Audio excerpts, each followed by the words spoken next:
Good morning, I'm Manny Estopinan. Right now we are following breaking news as we are just moments away from learning new details concerning yesterday's attack in southeast Rockford. Here is a live look where we are awaiting members of law enforcement to provide new details of that horrific attack. Let's listen in. Thank you everyone for joining us here today. My name is Carla Redd. I'm the chief of the Rockford Police Department.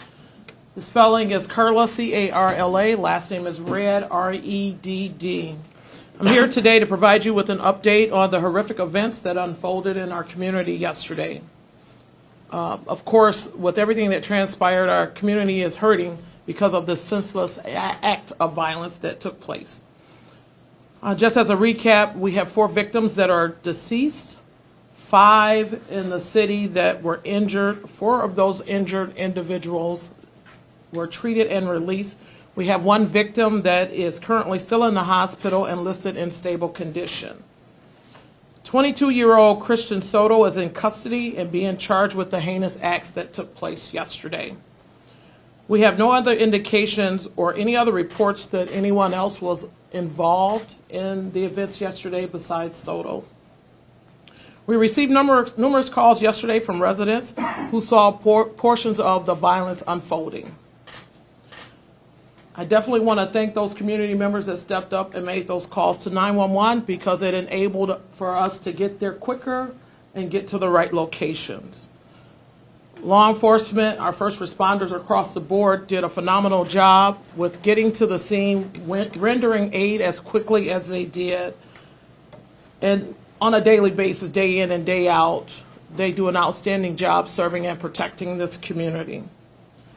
I also want to say thank you to Rockford Public School District as well as Rosecrans for stepping up and taking the lead and starting those efforts to help our community begin to heal. They're providing counseling services at Flynn Middle School today and tomorrow to the community. I will add just real quick, I did get a phone call in regards to the numerous community members that were showing up for the services to the point that they even had to call in extra counselors. With that being said, definitely we're concerned about the community, but I'm also concerned about our first responders. So we are diligently working with our EAP program to get our first responders the services that they need to make sure that they're well so they can continue to serve the community. You're going to hear from numerous others on our team that have been boots on the ground and providing the services. And there will be more information that will come out as well in regards to the victims and details of the charges that have been brought on Soto. At this point, I'm going to turn things over to Winnebago County Sheriff Gary Caruana. You're welcome. Thank you for coming out and covering a situation which is a tragic situation in our Winnebago County Rockford region. I do want to thank all the law enforcement agencies that were involved in this, from the feds to all our partners, county and city, and everybody that was involved out there, and the fire departments, Cherry Valley Fire Department, Rockford Fire Department, that helped us put this together and transported the victims. So the situation came out that there was a person that was on the loose stabbing. We didn't know what we had. We know we had a situation, very serious situation at the time. So the county in that area, it goes in and out of the city, county, and we back each other up all the time.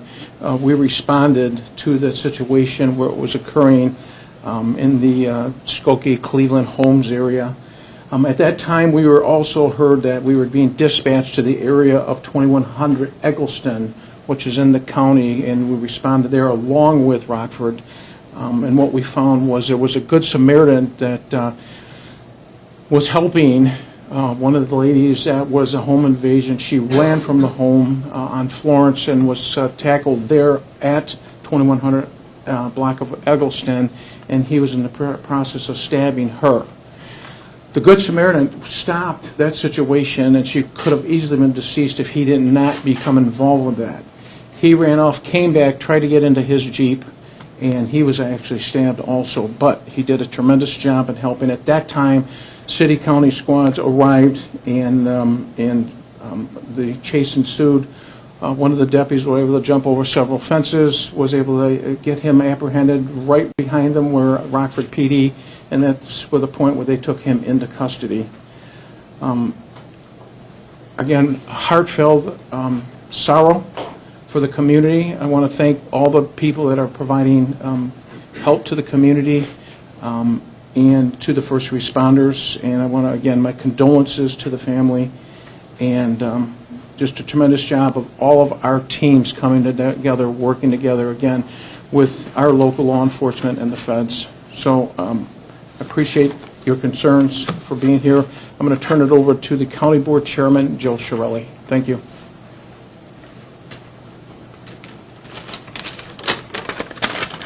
Thank you, Sheriff. I want to thank the Chief, Red, and the entire Rockford Police Department. I want to thank the entire Rockford Fire Department and the Sheriff's Department. Our sincere gratitude for all of the first responders that ended the threat and kept our survivors safe. It is imperative that we all understand that the collaboration that has occurred in this tragedy was not by accident. We want to ensure the citizens of Winnebago County that we are doing as much as we can by resources, financial and otherwise, and our human capital, to have the best trained and the most equipped to handle these types of situations. My sincerest condolences on behalf of Winnebago County residents to the families. It's unimaginable what they're enduring at this point in time. But I want to ensure them and the rest of the community that we're doing as much as possible to always keep everyone as safe as possible in Winnebago County. As a former alderman of this area, it touches me deeply in my heart that I represented the same people that were affected yesterday by this horrifying tragedy.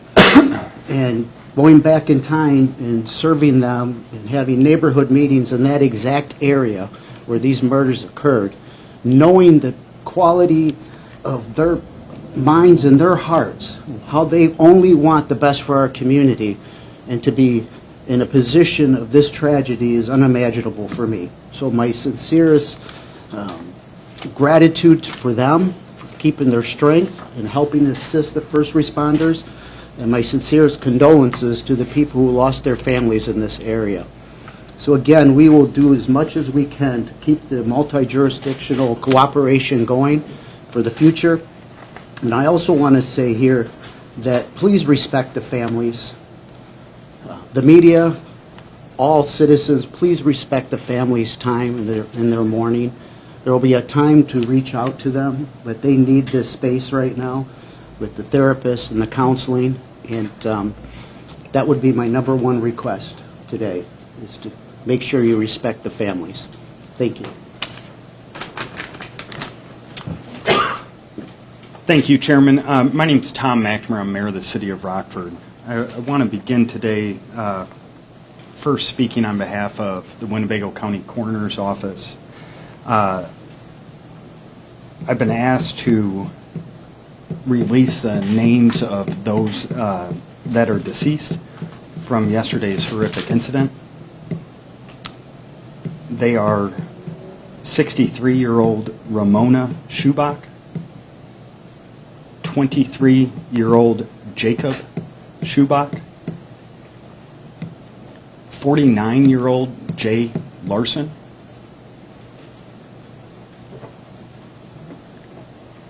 15-year-old Jenna Newcomb,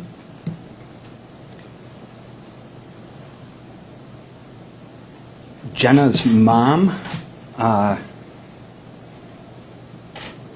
wants the community to know that Jenna died saving her sister and her friend and protecting them from further harm.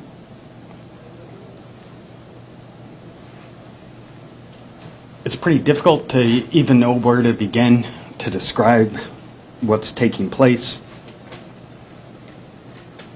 Our community has experienced such unthinkable tragedies this week. Before I begin to talk about yesterday's incident, I do want to acknowledge that we as a community are still processing the exceptional loss of Jason Jenkins. His family and loved ones have been on our minds and in our hearts since Sunday. I do want to say Jason needs to be lifted up. He was a church-going young man. He was a man of many accomplishments. He would set goals. He was loved by all who knew him. And his family wants people to know that he was more than just this victim, that he was exceptional. So here we are, 4 days later, addressing yet another horrendous incident right here in Rockford. I do echo the comments of previous speakers, and I want to thank the law enforcement officers from multiple jurisdictions for truly incredible work. And a quick response in responding to and apprehending the suspect of yesterday's tragedy. I also want to thank our first responders, from the dispatchers to the EMTs to the amazing hospital staff, for their care and their compassion during the toughest of situations. I specifically do also want to call out the coroner's office, their staff, for their work and their dedication. It's an incredibly difficult task that they have. We know that they are going through a lot and recognize their entire team. So the suspect is now in the hands of the court system, and we expect he will be held responsible to the fullest extent of the law. But our focus today and in the coming weeks as Mayor of Rockford is taking care of those directly impacted in our community at large. Specifically, the loved ones of Jason Jenkins, Ramona Schubach, Jacob Schubach, Jay Larson, and young Jenna Newcomb. The trauma of this magnitude impacts all of us. These are dark days, but we as Rockfordians will get through this. As we speak right now, there's counselors over at Flynn Middle School with first responders. As the chief mentioned, I can report that these services are having a great impact. People are taking advantage of these services. As the chief reported, they've even had to add additional counselors.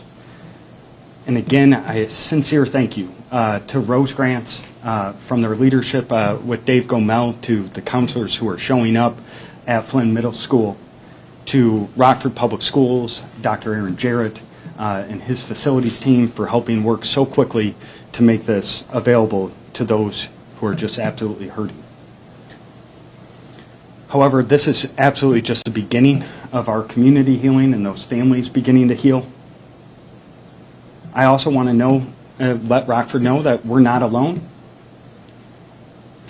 I've heard already from the governor, I think from every federal legislator that represents our area, including the White House, all offering their support and acknowledging the impact of the trauma that our community is facing.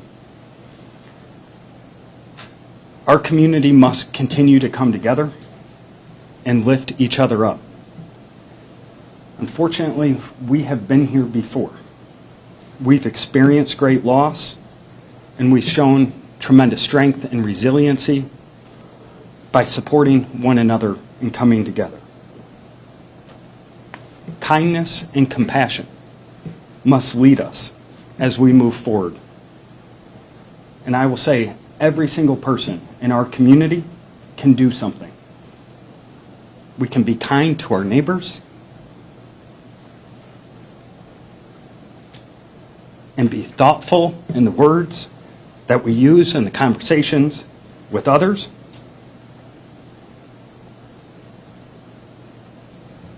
if the last couple days doesn't show you, life is just far too short to speak hate. More than ever, the people who are most impacted by this horrific event need to see our community linking arms, not pointing fingers, but working together with an aligned vision of healing and moving Rockford forward as one Rockford. With that, I have the opportunity to introduce Ruth Mendoza. My condolences to your entire team. Ruth is the inspector in charge of the U.S. Postal Inspection Service from Chicago. Thank you, Mayor. Good morning. I'm Ruth Mendoza, U.S. Postal Inspector in charge of the Chicago Division of the U.S. Postal Inspection Service. It is with great sadness that I extend my deepest condolences to the family of the victims, the community of Rockford, and my own Postal Service family. A 25-year veteran of the U.S. Postal Service, letter carrier Jay Larson, was taken from his family and from this community yesterday. This tragedy occurred while Jay was doing his job, like many of us were at that exact time. Jay was doing what he loved, serving his community, delivering mail to customers that he has served for 25 years. The U.S. Postal Inspection Service is the federal law enforcement branch of the U.S. Postal Service. It is our mission to investigate crimes involving letter carriers and to hold those responsible accountable. We thank the many first responders who urgently answered yesterday's call for help. We appreciate the outstanding collaboration and professionalism of the Rockford Police Department, the sheriff, and all the law enforcement personnel in this area. Postal inspectors will continue to provide whatever assistance is needed for however long it's necessary. Thank you, Chief Carla Red, Sheriff, for your leadership, and thank you to the brave detectives, officers, first responders, firefighters of the Rockford area, and all of the law enforcement partners here today. Thank you. State's Attorney Jay Hanley. Good morning, everyone. My name is Jay Hanley. I'm the Winnebago County State's Attorney. Today I'm going to go through the charges against Christian Soto. I'm also going to provide a factual summary. Before that, though, I want to briefly describe just the charging process here in generally how it occurs here in Winnebago County, and then how it's occurring with respect to Christian Soto. So, law enforcement investigated the crime. They, do the investigation. We aid in that sometimes where it's search warrants or the like, which is what occurred here. Then they present the case to us for charges. We apply the facts, the investigation that they've done to the law, and determine what should be charged. I think most people understand that. Here in Winnebago County, what usually happens is someone is initially charged by what's called a criminal complaint. So an officer or detective prepares that criminal complaint, and they also prepare a factual summary. The charging process is not done at that point. As again, most of you know, we ultimately will take that case before a grand jury and indict that case. And the reason I discuss that is for a number of reasons. First, the charges that I'm listing today, there may be more charges, and I think there probably will be more charges at the time that we present this to the grand jury. We're still, 48 hours roughly, even less, 24 hours from the incident. And so we're still, the investigation continues. It's not over by any means.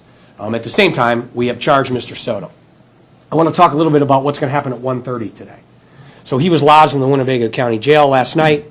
He'll appear at initial appearance court in courtroom B today at 1:30. At that time, he'll be notified of the charges against him, and we will file what's called a petition to deny his pretrial release. We're obviously going to seek that he be detained while he awaits trial. The judge will ultimately make that determination. As part of that process, during that hearing, we will present a summary of the facts in this case. And that's both to justify the charges themselves, but to also show the court that Mr. Soto is a danger to the community. That factual summary will actually become, and the charges themselves will become public information. In fact, they could be right now. As of 11:30, they weren't. One of the things that we're going to do is, for some of you who are going to show up at 1:30 today in courtroom B, our PIO will be there, and she will actually have the complaints and the factual summaries there for you. We're going to get into this. I'm going to read them verbatim to you today. But at the same time, whether it's spellings of names, dates of birth, all of that, you can actually, we'll give those to you. Like I said, if they're not public information right now, they certainly will be at 1:30.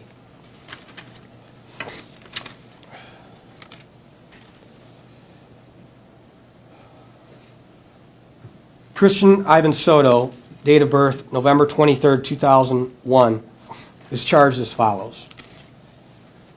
Let me back up. There's two separate complaints. Some of you may recall that most of the incidents occurred in Rockford, Illinois.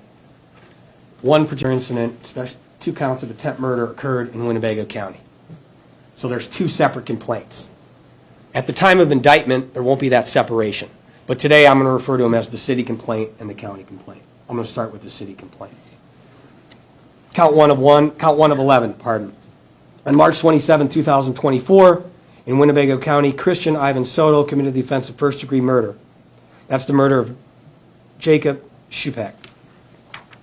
Count 2 of 11, March 27, 2024, Christian Ivan Soto committed the offense of first-degree murder. The victim in that case, Ramona Shubek. Count 3 of 11, on March 27th, Christian Ivan Soto committed the offense of first-degree murder. The victim in that case, Jay Larson. Count 4 of 11, March 27, 2024, Christian Ivan Soto committed the offense of first-degree murder. The victim in that case is J.A.N., date of birth 4/1/2008. Count 5 of 11, Christian Ivan Soto on March 27, 2024, committed the offense of attempt first-degree murder. The victim in that case, initials S.D.N. 6/9/2009. Those initials are because those victims are juveniles. Count 6 of 11, March 27, 2024, Christian Ivan Soto committed the offense of attempt first-degree murder. The victim, K.I.A., date of birth 5/16/2008. Count 7 of 11, attempt first-degree murder. March 27, 2024, Christian Ivan Soto committed attempt first-degree murder. The victim, Darlene Weber. March 27, 2024, Christian Ivan Soto committed the offense of attempt first-degree murder. The victim, Jacob Volman. Count 9 of 11. On March 27, Christian Ivan Soto committed the offense of attempt first-degree murder. The victim, Kathy Gilfillan. Counts 10 and 11 are home invasion. Then on March 27th, Christian Ivan Soto committed home invasion with a dangerous weapon at 4715 Cleveland Avenue. Count 11 of 11 reads identically, but the address is that of 4803 Cleveland Avenue. Those are the counts within the city complaint. I'm going to go ahead and read pretty much verbatim the factual summary, which is approximately 3 pages long, underlying those offenses. On Wednesday, March 27, 2024, Rockford police officers responded to 2316 Holmes Street in reference to an individual being run over by a vehicle and possibly stabbed. Upon officers' arrival, they conducted a welfare check at 2316 Holmes Street, at which time they located a male and female deceased inside the residence. They were identified as Jacob Shubek and Ramona Shubek. Both victims appeared to have been stabbed. Witnesses advised they had observed Jacob being chased across the street by a subject who was later identified as Christian Ivan Soto. Witnesses stated they observed Christian Soto in possession of an unknown, possibly black object that he was hitting or stabbing Jacob with as he was lying on the ground. It was then observed by witnesses that the suspect entered a black Chevy Silverado, which had been parked in the driveway of 2316 Holmes Street, and proceeded to run over Jacob at the end of the driveway. Jacob was observed getting up and running back into his residence. Soto was observed running back into 2316 Holmes Street and exiting a short time later. Soto re-entered his black Chevy Silverado and was last seen southbound on Holmes Street. In regards to the events at 2316 Holmes Street, Soto was later interviewed after being advised of his Miranda rights by detectives. Soto admitted to being friends with Jacob and going over to his residence to smoke marijuana. Soto said he believes the drugs provided to him by Jacob were, quote, laced, unquote, with an unknown narcotic. Soto said he became paranoid after the drug usage. He said he retrieved a knife from the kitchen at Jacob's house and proceeded to stab Jacob and Ramona to death. He could not recall a description of the knife. Soto stated he then left the residence in his vehicle, and he recalled taking out the mailman. The attack on the United States postal worker took place in the 2200 block of Winnebago Lane. Officers located United States Post Office employee Jay Larson, who had suffered multiple stab wounds in his body in the front yard of 2217 Winnebago Avenue. He was transported to a hospital nearby, where he later succumbed to his injuries. Officers spoke with a witness who resided at 2217 Winnebago Avenue. That witness advised he was inside his residence when he heard a commotion outside. He looked and observed a male battering a United States postal worker, who he referred to as his mailman, in the grass area near the front of his residence. He observed the suspect on top of the mailman punching him. He said he opened his front door and he heard the mailman yell for him to call the police.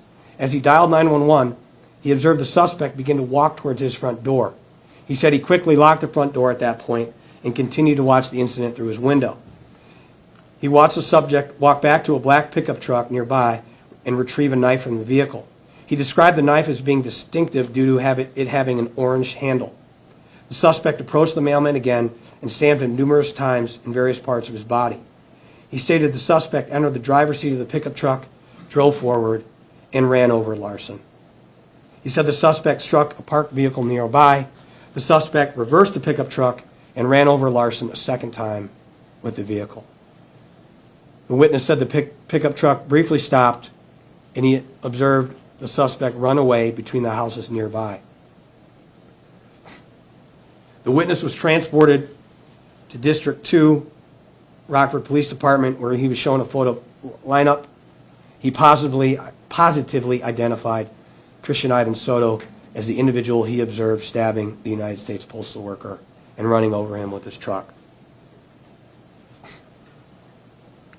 Soto, as indicated above, was interviewed after being advised of his Miranda rights. He admitted that he recognized the mailman who was walking in the street holding mail that he was delivering. He admitted that he stabbed the mailman and tried to run over him with his truck. Officers also began to receive 911 calls about an attack at 4803 Cleveland Avenue. Upon their arrival, they met with Darlene Weber and her son Jacob Bowman and her daughter Kathy Gilfillan. Officers learned the suspect, again later identified as Soto, forced his way into the residence and was armed with a katana-style knife.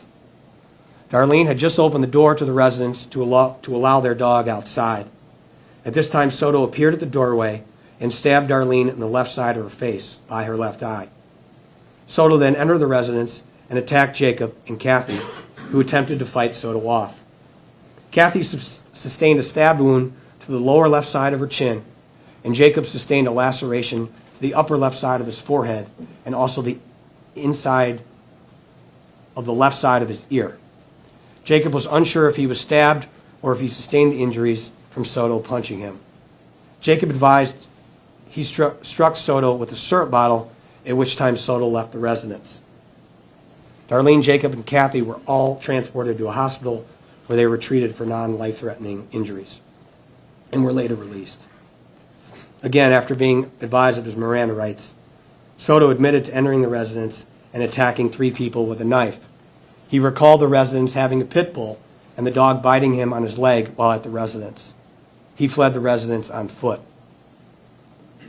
Officers were then flagged down about subjects being stabbed at 4715 Cleveland Avenue. As officers were responding to the multiple reported crime scenes, Rockford Fire Department was flagged down by a female in the 4700 block of Cleveland Avenue, who reported additional injured persons at 4715 Cleveland Avenue. Within that residence, officers located 2 injured juvenile females, SDN and KIA, along with a deceased juvenile female, JAN. They were deceased within the basement of 4715. She was deceased within the basement of 4715 Cleveland Avenue from apparent trauma to her health. Juvenile SDN, who had been transported to a local hospital, sustained an ulnar fracture, multiple lacerations to her head, and bruising to the left side of her torso. Juvenile KIA sustained several bruises to her left shoulder, left arm, and left leg. Detectives spoke to KIA. KIA spent the night at her friend J.A.N.'s house. The two were in the basement watching a movie on a laptop in J.A.N.'s bedroom. SDN was upstairs. SDN came downstairs and told them a man broke into the house. The suspect then came downstairs and was holding Jan's softball bat. The suspect called them bitches and asked where the gun was. The girls ran to the corner of the bedroom. He started swinging the bat, striking all the female victims.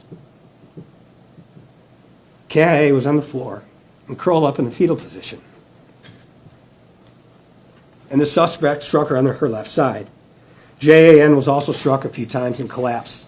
The suspect stopped and ran out. KA then ran outside shortly after and flagged down officers.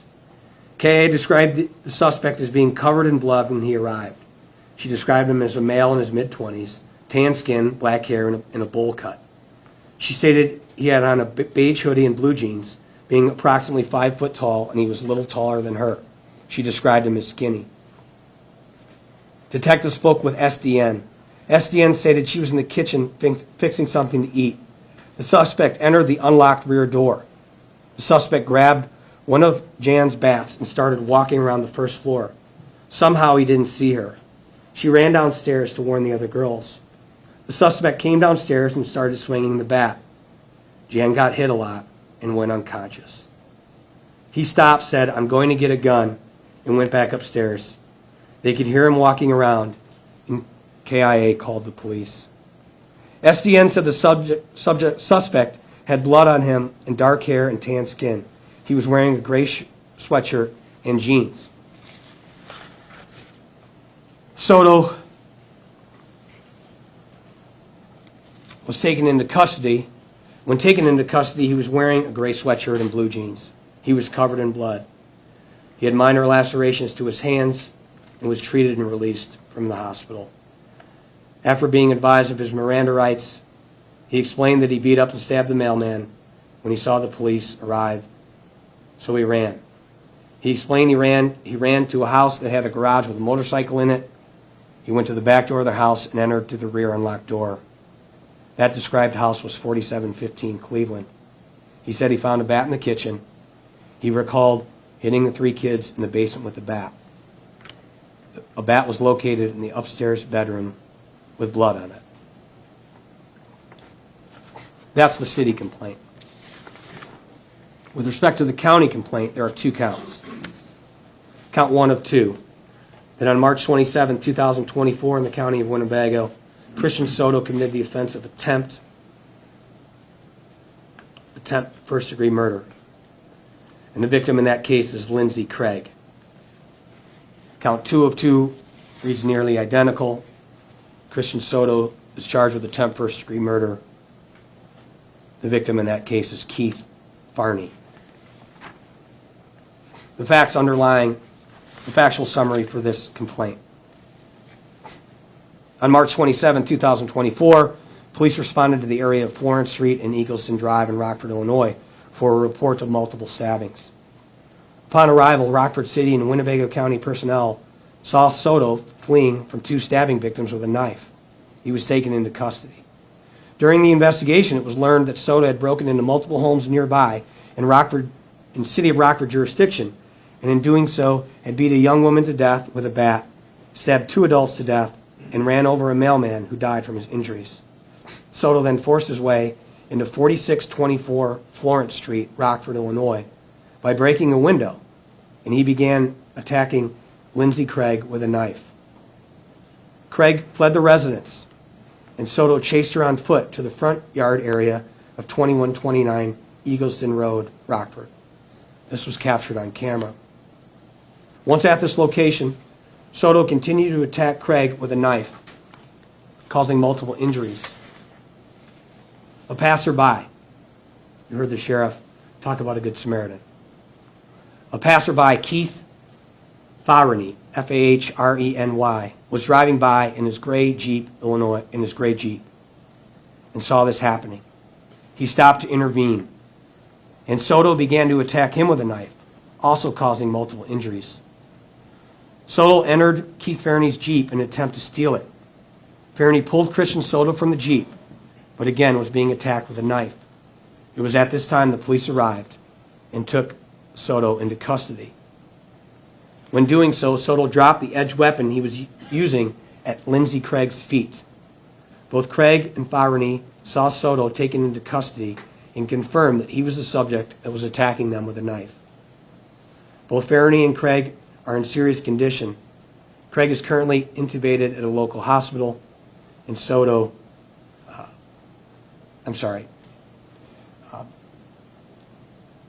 Craig is currently intubated at a local hospital. So I'm going to attempt to do a bit of a summary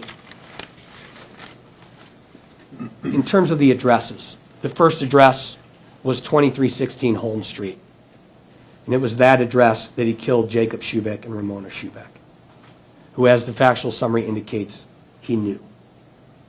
The second address was 2217 Winnebago Avenue. That was where the murder of Jay Larson occurred. The next we believe to be 4715 Cleveland Avenue, which is where the juveniles were attacked and JAN was murdered. Next, 4803 Cleveland, which is the attempt murders on Weber, Volman, and Gilfillan. The last address being 4624 Florence Street. Those are the attempted murders of Lindsey Craig and Keith Fahreny.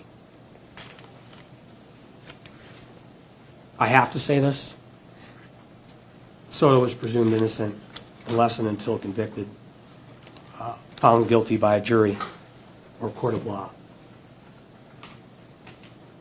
As I mentioned, at 1:30 today, we'll be seeking his detention. I'm confident that he'll be detained pretrial. We'll also provide you with copies of these complaints and the factual summary. Keep in mind, as I mentioned earlier, the charges are likely to be different, or there'll be more charges at the time of indictment, and also that this investigation continues. This is the information that we know right now.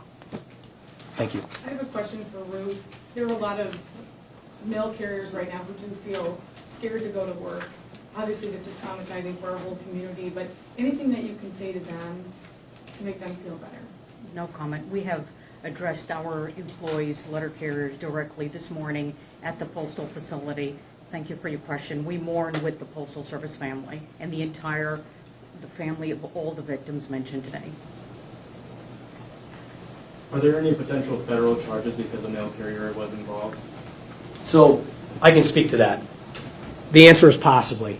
So as you know, this happened yesterday. We have charged it as we can. It occurred in Winnebago County. Discussions with our federal prosecutorial partners will occur in the upcoming days or weeks, and that will be discussed. So it's possible. For those who are trying to find reason in all of this, is there any look into what the motive might have been at this point?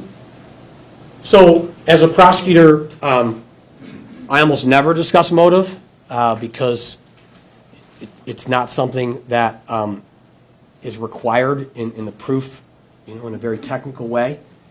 I understand that rightfully the public wants to provide some context, some answer as to why this occurred. I don't. You heard in the factual summary that he indicated that he's saying that he smoked marijuana that may have been laced, and that's what he discussed. But as I read the factual summary, there also seems to be a real consciousness of what he did, that he was conscious. So I don't really have a good answer for that, and I'm not sure we will. Just a question for the Can you mayor. talk about what the relationship is between the suspect and Jacob? How long did they know each other? And had he been to the home before? Can you talk a little bit about that? I don't know any of that. Does anyone, Chief, perhaps? So we do have information that Jacob and Christian have been friends for quite some time. As a matter of fact, to the point where it sounds like they grew up in the neighborhood together. I don't know if you can answer this, Chief, or not. Was the suspect, you had prior contact with the suspect at all? Or had you ever been to Jacob's home prior to any issues there? So I can tell you we've had minimal contact at Christian's home. Nothing that would have provided any indication that something like this was going to transpire. Okay.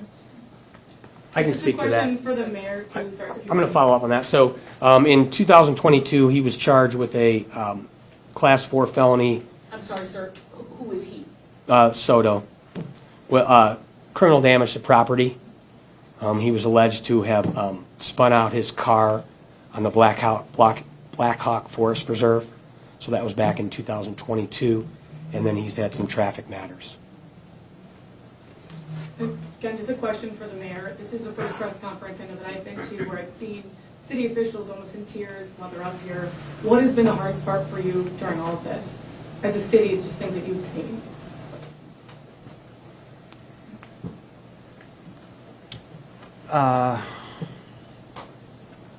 So I appreciate the question, Whitney. I don't know if I could sit here and stand and tell you all the worst parts. I think you just think about all of it. I mean, you go back to Sunday, you think about all the employees who were at Walmart. You think about Jason and every kid who ever went to school with him. You think about his mom. You think about his cousins, aunts, and uncles who all loved him and just gone for no reason. Then you think about these four. They were doing what we all do. What you should all be doing. It's spring break. You have 3 girls watching a movie?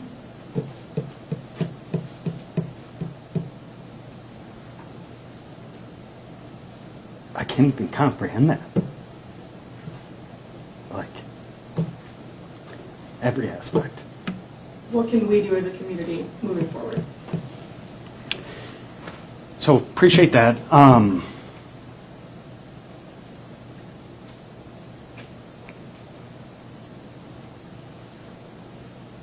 It sounds simple, but it's important. Be kind. There is plenty of time. And what we do really well as Rockford is digest and go over each and every detail where we could fix and do things differently. There's time for that. It's not today. I mean, right now, the focus is on these individuals who have lost their life this week, their families, making sure that they're getting the healing that they need, that neighborhood's getting the healing that they need, those directly connected and quasi-connected to them, and then us as a community at large just coming together. I mean, there's time for a lot of these discussions. Right now is not the time.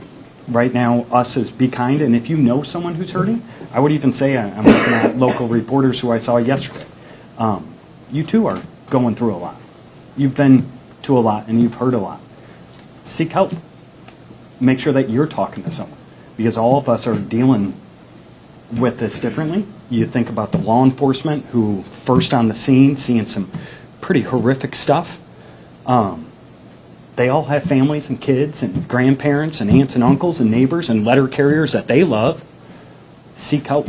Make sure that you're not holding this in. I mean, now's not the time to hold this in. Now's the time to take advantage of the resources. We've been blessed that Rose Grants has afforded these services free of charge to the community. And even if you don't feel comfortable going to those resources, I can understand that. There's a lot of other resources out there, and we as a city want to be there to help support. But I would say right now the biggest things we can do is be kind, try to lift each other up and hold each other together, and show support for those who are going through the most unspeakable of times. Mayor, I just just wanted to follow up with something that you were talking about. Obviously, I sense the grief, the sadness, the pain of what this community has been inflicted on the community. What do you say to those folks who are going through that, but also feel anger, that the sanctity of the community has been changed? What do you say to them to help them through that process of not just the grief and the sadness, but dealing with feeling as though they obviously something has been taken beyond the odds? So first, those are real feelings. They're fair and genuine feelings, and they should be feeling that. I mean, you may hear grief and sadness and that from me. I'm also really pissed off. I would say we are doing everything that we can in the most immediate term to make sure that we have healing for those families most impacted. But we're also a community that's strongly dedicated to public safety. I mean, I could rattle off a million things that we as a city have done, from increasing the police budget by 40%, increasing the amount of technology and resources, the authorized budgeted number of officers. Public safety needs to be the #1 priority. You need to feel safe at your home. You need to feel safe at your place of worship, your favorite restaurant, your favorite grocery store, traversing across our community. You need to feel safe. And we as a community understand that each and every day. That's a top priority, and each and every day we can always be better. But I'm blessed that we have a fantastic chief who has fantastic leadership, who has amazing officers, and a city council that is strongly supportive of ensuring that our city remains safe. Can anyone speak to the chaos of a scene like this with first responders responding? And then was there any attempt to send out some type of message or warning to people in the area, lock your doors, stay inside in those situations? In regards to that question, I'd say things were rapidly unfolding, and the suspect was in custody in a relatively short amount of time. So in regards to being able to prepare messages and put anything out, the call was received, paramedics, fire department, Rockford Police Department, Sheriff's Department, we all responded immediately, and he was in custody relatively quickly. What is the chaos like? How do you organize? You're getting all these calls coming in. Like, how do you organize who's going where and what's happening? Is it just... Well, our world is often pretty chaotic, so the chaos is kind of where we reside quite often. Having multiple scenes yesterday was a bit overwhelming, but it was stated before, we have multiple partners in this area, state, federal, local. We all band together. I sent out the text message as soon as I got the call. It was a cry for help, and I told them, we need help. And before we knew it, we had we had more personnel there than we needed yesterday. So that actually, it took some of the burden off of us, because we had, even with the postal inspector showing up, they came out in droves, and they were like, hey, I've got as many resources as I need, and we definitely appreciate all the support. By any chance, were there any drugs recovered for testing to see if anything was leaked? That's part of our investigation. I can't speak on that right now. Any other items as far as evidence recovered that you can speak on? There's plenty of evidence, but nothing I can speak of. Okay. Chief, how long would you say that the time was from the initial call to when you finally got the suspect in custody? And I think it was definitely less than 20 minutes. Less than 20 minutes from the initial call received at the 911 center to us getting there and ultimately suspect being in custody. Were any of your officers or any law enforcement harmed in their when they were trying to apprehend the suspect? Not with the Rockford Police Department, but I know there was a deputy that sustained an injury, so I'll let the sheriff speak on that. Yeah, one of my deputies, again, thanks for the concern and asking the question. Yeah, one of my deputies, when he did take him into custody, he did get, he got hit a couple times, and he did suffer a stab wound to the hand. But he's fine. He got treated, and he's doing well. Did he enter a foot chase? Yes, he was in a foot chase, yeah. And he was going over fences in order to Yes. catch up the suspect? Mm-hmm. Yeah. All right, thanks, everybody. Thank you.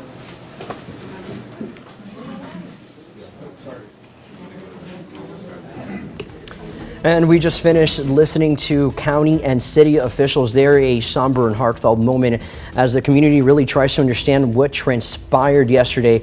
Now, we heard all officials there thanking dispatchers, first responders, fire, police, several agencies. It was truly a team effort that came together to really assure the community of all that happened yesterday. We even heard Sheriff Gary Caruana talking about Good Samaritan that stopped and really stepped in with someone that was involved in a home invasion, saying that if that person didn't step in, that victim would have been dead. We really learned also one victim is still hospitalized and stable. We learned about the identities of the 4 victims: Ramona Schubach, Jacob Schubach, Jay Larson, who was the mailman on duty that day delivering mail to his community in that neighborhood. And lastly, 15-year-old Jenna Newcomb. Mayor McNamara told us that her mother wanted to tell the community that she died saving her sister and friend, protecting them from further harm. We really heard the mayor there kind of bring uplifting message of hope and telling the community to be kind and thoughtful to one another, saying, quote, "Life is too short to speak hate." Now, be sure to stay with us for continuing coverage at 1:30 this afternoon. The suspect, Christian Soto, is set to appear before a judge. We'll hear if he is set to be released or stay in jail until his trial begins. And later today at 2:30, we'll hear from community members gathering for a visual near the scene of that accident. Now, be sure to stay with us right here on 13 WREX for continuing coverage.